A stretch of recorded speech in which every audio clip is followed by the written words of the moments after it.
Ono omulwadde tagenda kusoboka. Twogera ku mulwadde Dr. Jose Chameleone yakomyewo n'entondo.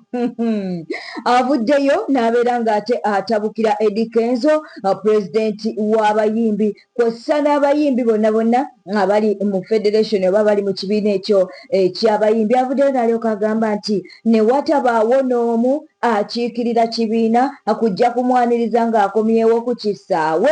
Ebyo nno bye byanyizizza Dr. Jose Chameleone akatambi kaakano. Etangaza ensonga nalingabya nkopalaso nga vice chairman wa Uganda National Musicians Federation. Ne musaba gituuseeyo ne maybe yatidde siri musanyufu na Uganda National Musicians Federation olw'ensonga emu yokka oba bbiri. Bwe nava wano nga Ssaabalwanyi mu music nagenda embeera mbi mwe namwana basibe kiri ensi yonna nensabira nsooke nkomewo. Mukama mulungi nenkola ki nenkomawo bulungi. Nze omu ku bantu abatendika federation eyo kyabadde kyakuswala nnyo tebanyaniriza yaba mukwano gwabwe mwini munnaabwe. Kyannomye nnyo tebatumye yadde omubaka wabula batugamba nti music tuliwa ki tuli wamu. Obubaka buno babuntuusize ba president ba federation ne kabineti yammwe saagala kumpa bitiibwa naye tubeere bantu. Ekyo kyekimu ku mirimu gya federation kulaba obulungi bw'abayimbi b'eggwanga. Naye ekisambo muwala z'empisa ebisiiwuufu temwatumya yadde omuntu okunyaniriza ni munyiikaavu kyekituufu. Naye nange kenyini wengi ndi federation namba bwe najja okuyimba najja nimuki nerwana muki Mukama nanjagala namwe ne munjagala tufuuka baki mbagalanya aba federation naye mukyuse empisa mulekeraawo okukiitima abayimbi abalala bulungi abantu balina ddala ffe abayimbi abalwanira eggwanga lyotezikale kiruma nga bw'oyita mugwana gwo.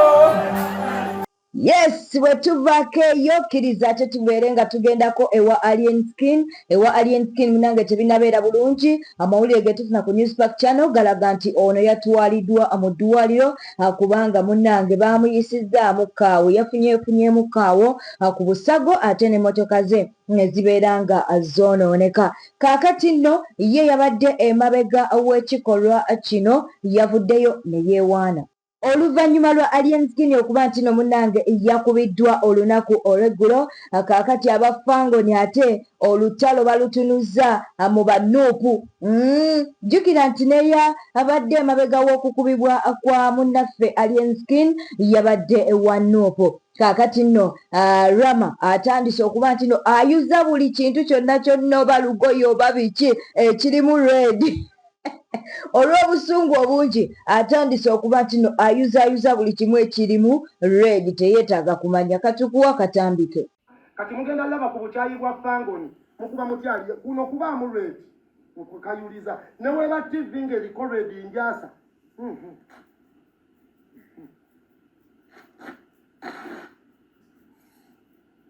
Yesanguze n'entuuli muliyiga owa ALIENSKIN ekitiibwa tujja bbawo ekitiibwa. Buno bukyayi tutandika butandisi. Omanyimu abaana ba Nuupu, remember you have a family. Kakati ne waba mwana wange. N'agamba nti wa Nuupu muwe obutwa ne mutta. Sisobola leeta kyeneena ku nsi. Ne waba mwana wange. N'agamba nti wa Nuupu mutego obutwa n'afa. Ate ne mweddusiza mu ddwaliro. Simuziika na muziika muleka mu mochari. Nze. Ne waba kitange nga mmanga awagira Nuupu. Nva mu kika. Abanga abantu beeyiga nga bayaniriza ALIEN. Meya w'ejjinja n'akabinjako ne muvaayo ne mutandika okukuba ALIENSKIN. Mwagala okumulaba okulaga ensi nti abantu tebamwagala muswadde. Twalabye stage yayimbye abantu ne basanyuka, yayimbye abantu ne bamwagala, bamwaniriza wabula akabinja ka Nuupu akatono akaagala okwonoona abasoga nti babi. Abo nno be bamu ku bawagizi ba ALIENSKIN so ng'ate munnange ne bafuuti soja ba Nuupu nabo bakyagenda mu maaso n'okwewaana olw'ekyo ekyatuusiddwa ku ALIENSKIN.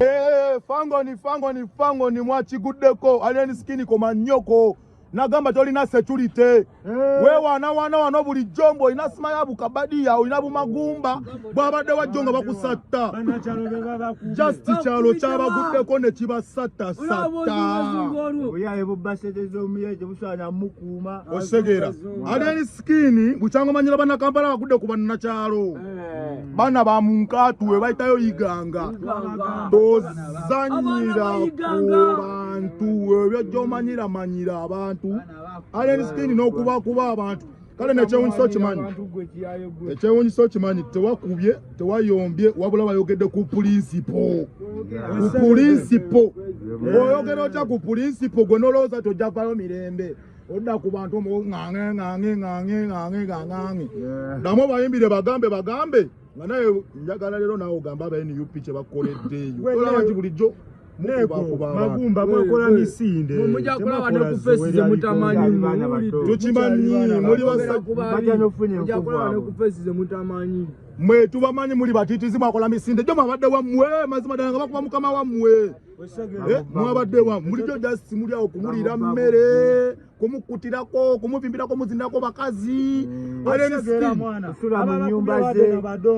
n'abakyalo 5 ekyewunyisa nno kimanyi abamukubye babadde bana bacapati omwana wa capati akukuba atya kati zasula mu mpewo okukolera ekiggwe matako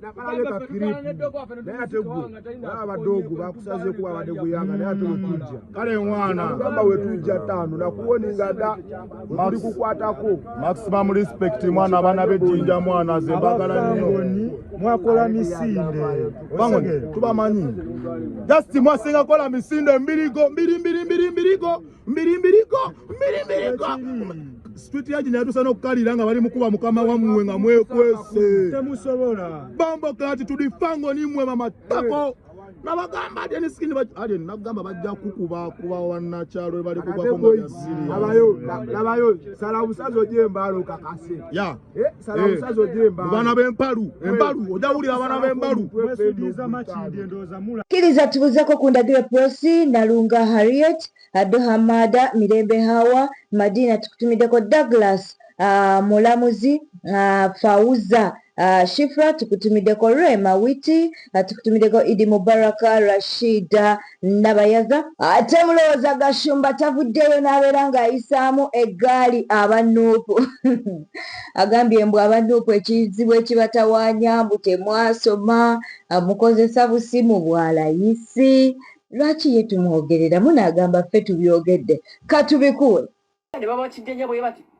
pulezidenti anaategeera atya ebizibu ebiruma abaana b'e Makerere nga Gidi pulezidenti w'e Makerere tayinterfesinze naye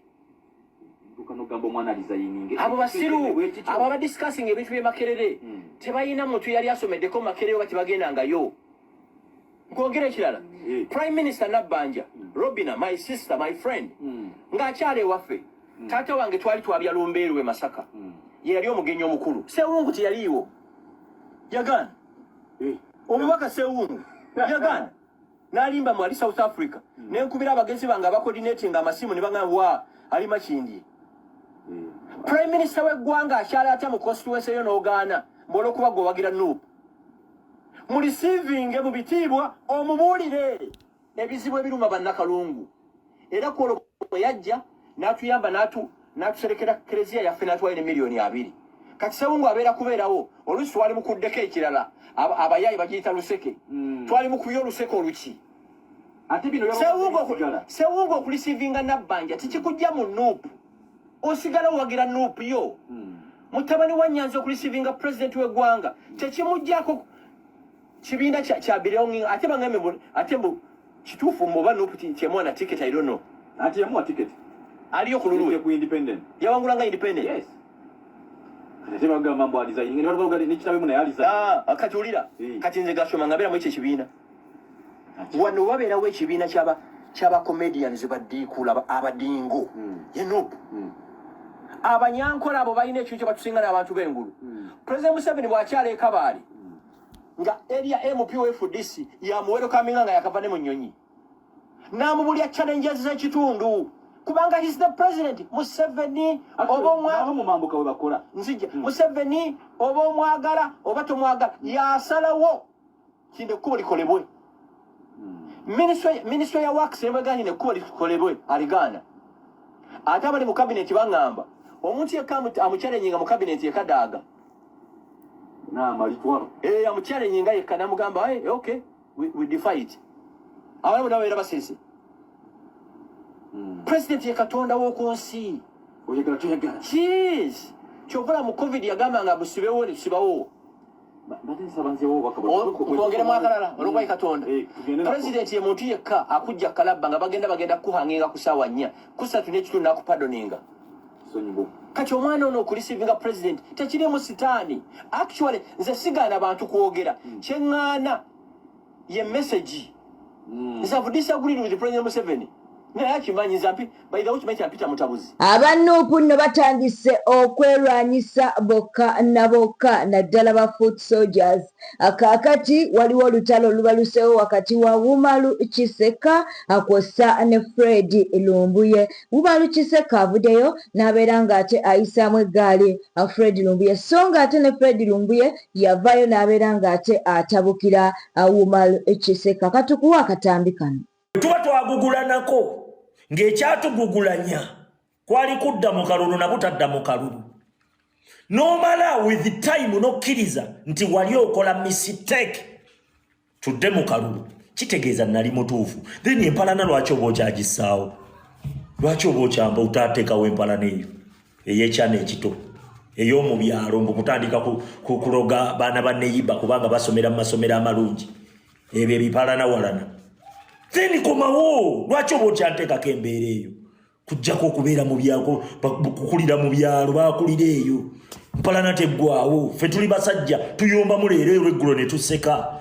gwe n'obeerawo n'ogunugunugu kuba mwakulira eyo mu byalo ffe tukulidde mu kibuga leero tuyombamu enkya ne tuseka period ne biggwawo Masaba yankubamuuko awo ne mugamba mwana wankuba nangamba mwana easy kate tunyumya tukyali mu mpalana ezo zabikuwalangana negwe nobeera n'oguwalana olina ogunugunugu ani akitandise ani ayogedde ekiseka ekyo kifu ani ayogedde kiseka ekyo kifu ani ayogedde kiseka ekyo kifu tutandika okukwata ebifu nga buli kyoyogera tutandika okubisengejja tutondondemu ebifu muyinza okuba mulwanyaganyeeko n'abanafu nga temunnakukwata ku sayizi osegedde waliwo kyota n'okireka bwete tambudde obadde mulabi mulungi wole kwekumira ku news pack channel kankusaba obeere ng'olikinga osubscribinga kosa n'okuleka obubaka bwawo mu comment section kaston of na notification ojja tegeera butegeezi nti ate tulina amawulire amalala agetukuleetedde beera bulungi oweraba